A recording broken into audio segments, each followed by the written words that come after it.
Hello friends, आज हम बात करेंगे गूगल एड्स के इम्पोर्टेंस की पैकर्स एंड मूवर्स कैटेगरी में। ये गूगल एड्स कितने इम्पोर्टेंट फैक्टर रखते हैं पैकर्स एंड मूवर्स एजेंसीज के लिए, उन बिजनेस पर्सन्स के लिए। अब आज की डेट में हमारे पास बिजनेस तो है पैकर्स एंड मूवर्स का, हम गूगल बिजनेस भी हैंडल करते हैं, हमारी वेबसाइट भी है, हम उस पर एसईओ भी कर रहे हैं, फेसबुक एंड सोशल मीडिया पे भी हैं, मेटा एड्स भी रन करते हैं, बट स्टिल हमारे पास बिजनेस की क्वेरी उतनी नहीं आती जितने की हमारे कॉम्पिटिटर्स की आ जाती है। उस केस में किया क्या जाए? गूगल एड्स एक ऐसा ब्रह्मास्त्र है जो आपके बिजनेस में आपको बहुत अच्छी ग्रोथ दे सकता है, क्योंकि एक ऐसा बिजनेस है जिसके थ्रू आप बहुत सारे कस्टमर्स को रीच कर सकते हैं, डिफरेंट एरिया रीजन में रीच कर सकते हैं।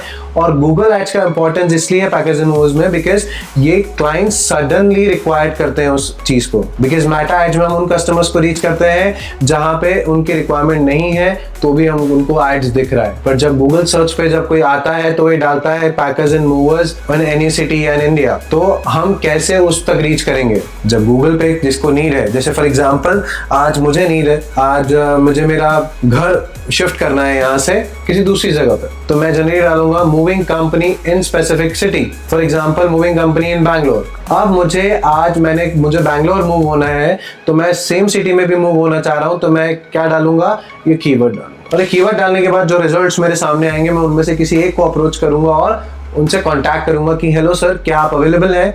मेरी ये कंपनी है। तो कैसे होगा ये सिस्टम, और अब कैसे हमारा कस्टमर हमें ही रीच करेगा? क्योंकि गूगल बिजनेस के थ्रू तो हम गूगल बिजनेस पे भी जा सकते हैं। एंड जब हम हमारा ये कैंपेन रन करते हैं जिसपे हमारा कस्टमर वेबसाइट्स पर रिडायरेक्ट हो रहा है, तो वेबसाइट पे जब वो रिडायरेक्ट होता है तो क्या हमारे सामने कंसर्न सामने आते हैं? बहुत सारे कन्वर्जन हो गए बट लीड्स ही नहीं आई। अब जब लीड्स नहीं आई है तो बिजनेस मिलेगा कैसे? क्लिक्स भी हो रहे हैं, स्पेंडिंग भी बढ़ रही है एंड हमें बिजनेस भी नहीं मिल रहा है। अब ऐसे फैक्टर्स में क्या किया जाता है? इसीलिए कॉल ओनली ऐड रन किया जाता है। यदि आप अपनी वेबसाइट में फॉर्म ऑप्शन भी रखते हैं, उसमें फॉर्म भर के कस्टमर फिल करता है तो आपको बेनिफिट मिलता है, पर क्या हमारा कस्टमर जब वेबसाइट पर लैंड होता है वो फॉर्म फिल करता है?